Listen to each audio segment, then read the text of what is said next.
అందరికీ జై శ్రీరామ్. ఓం నమ శివాయ. Welcome back DSS Dharmavaram channel.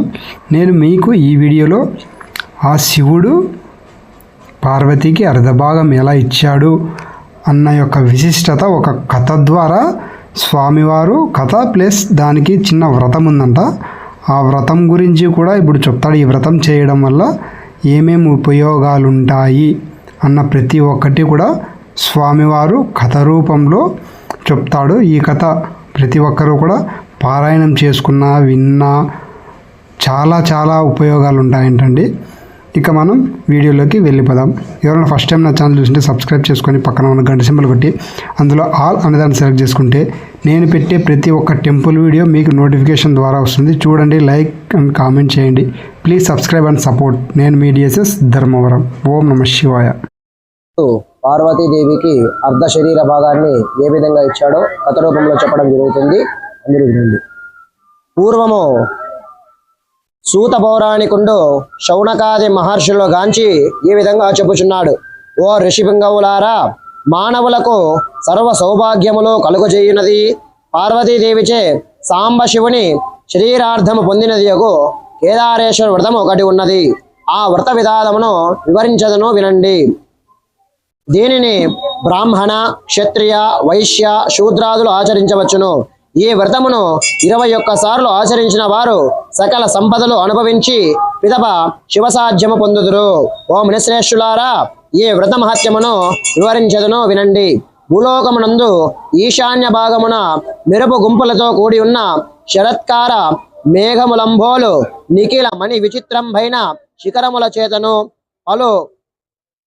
పలుత రంగులైన Lata విశేషముల చేతను బహు విధములకు పుష్ప ఫలాదుల చేతను నానా విధములైన పక్షుల చేతను మరియు అనేకములైన కొండ కాలువల చేతను వ్యాపింపగు సాలతామల రసాల హింతాల వకుల శోక చందాన దేవదారు నారికేళ పనస నాగ పున్నాగ చంపకాది వృక్షముల చేతను నానాతర విషేతనముల చేతను బాసిల్లు నట్టి ఉద్యాన వనముల చేత ప్రకాశించుచు నికిన కళ్యాణప్రదంభై సర్వజన నమస్కృత్యంభై కైలాసమని పేర్కొనబడిన ఒక పర్వత శ్రేష్టము కలదు.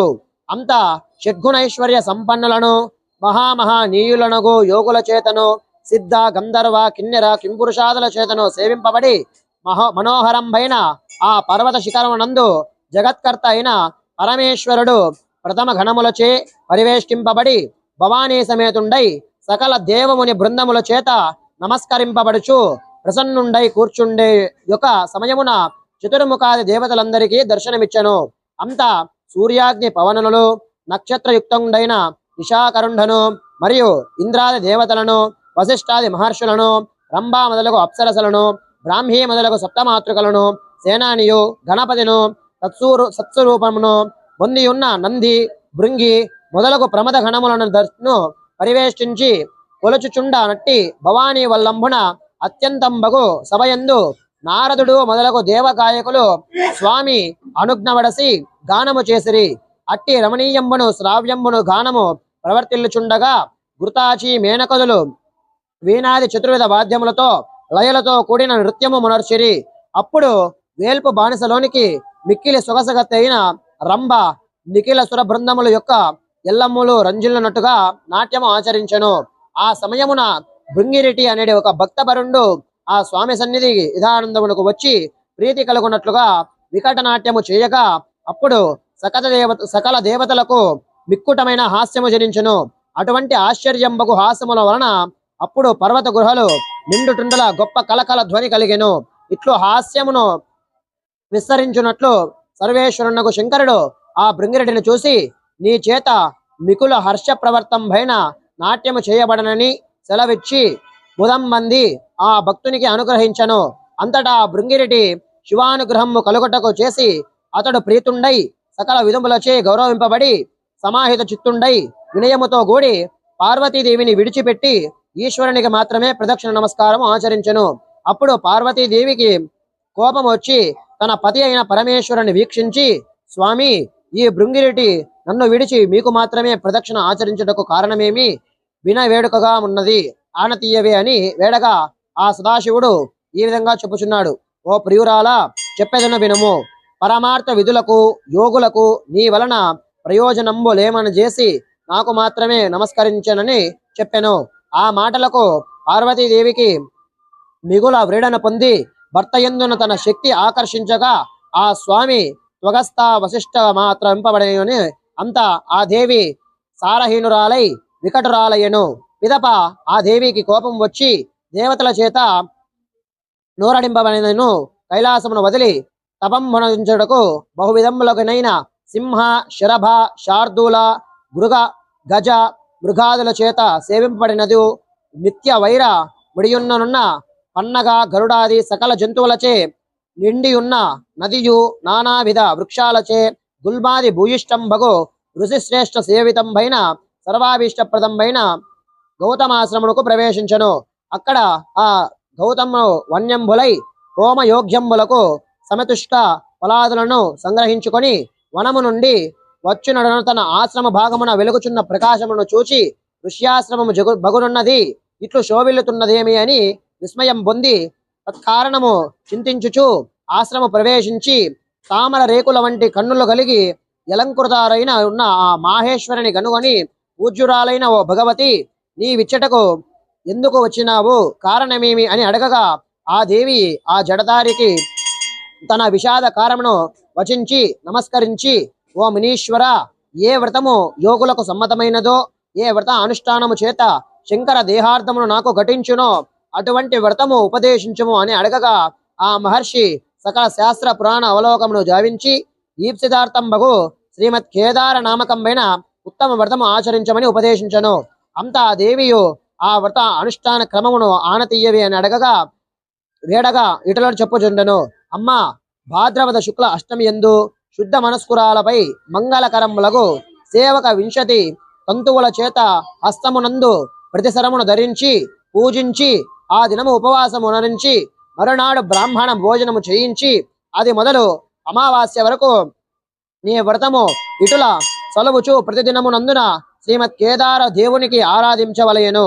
మరియు ఇంటి యందు శుభ్రమ్మకు ఒక ప్రదేశనమున ధాన్యరాశిలో పూర్ణకంబమును ఉంచి 21 సూత్రముల చేత చుట్టి పట్టు పుట్టముల చేత కప్పియుంచి నవరత్నములు గాని శక్తి కొలది సువర్ణమును గాని ఉంచి గంధ పుష్పాక్షలతో అర్చించి 21 మంది బ్రాహ్మణులు పిలిపించి ప్రాద ప్రక్షాళనాది కృత్యము ఆచరించి కూర్చుండ వినియోగించి అచట ఆ కేదార దేవుని ప్రతిష్ఠింపజేసి చందనాగరు కస్తూరి కుంకుమాదులను శ్రీగంధమును నానావిధ పుష్పములను తాంబూలమును వస్త్రములను నివేదన మనరించి యథాశాస్త్రముగా ధూపదీపాదులచే అర్చించి 21 సంఖ్యాకములోగన చోషలచే హ్యాదులను కదలి పనసామాగ్రి ఫలములను నైవేద్యము చేసి తాంబూలములు సంగించి చక్కగా స్తోత్రము చేసి బ్రాహ్మణులకు యథాశక్తి దక్షిణలు ఇచ్చి వ్రతమును లెస్సగా అనుష్ఠించి ఈశ్వరునికి మనస్సంతుష్టి చేసిన ఎడల ఆ వృషభధ్వజండు ప్రీతుండై నీ కోరిన వరము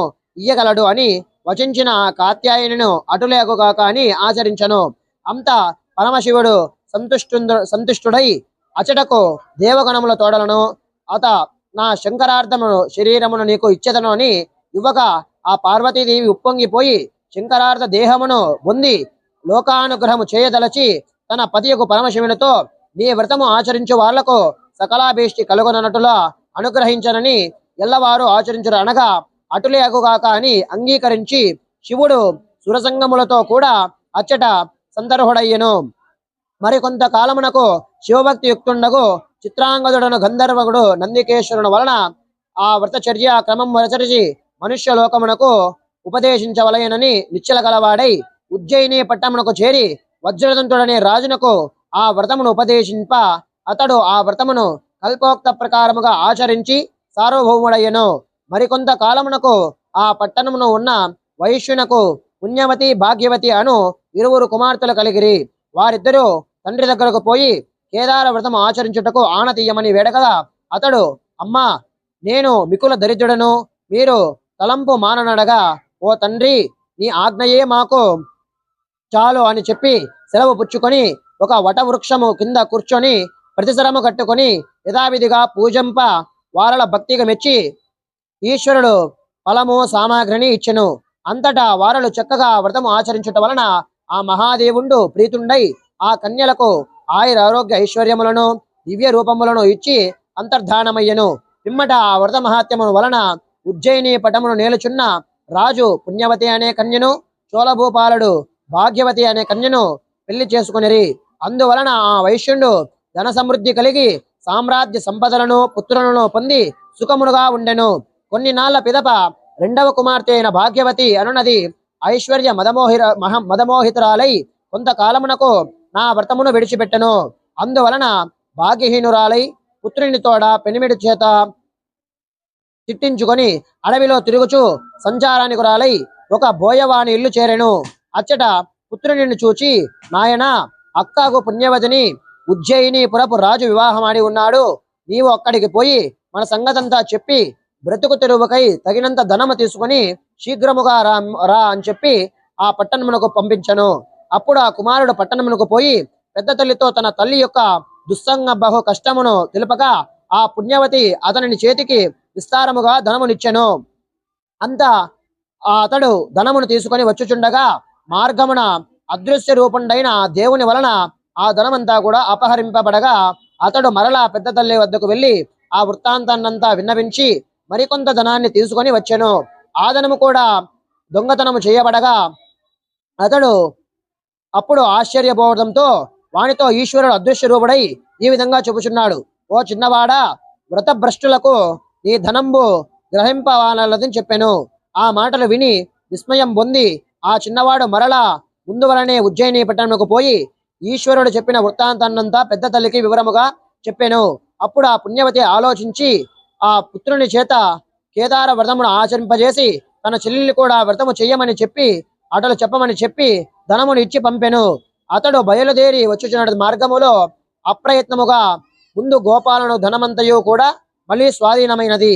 ఆ స్వాధీనమైన ధనాన్ని తీసుకొని ఆ కుమారుడు సంతోషించి సర్వమును అనుగ్రహించుకొని కాంచీపట్టణమునకు ప్రవేశించుచు సమయములో చతురంగ బలములతోడ అతని తండ్రి ఎదురుగా వచ్చి ఆ బాలుని అతని తల్లిని కూడా వెంట పెట్టుకొని తన పట్టణముకు తీసుకొని పోయాను.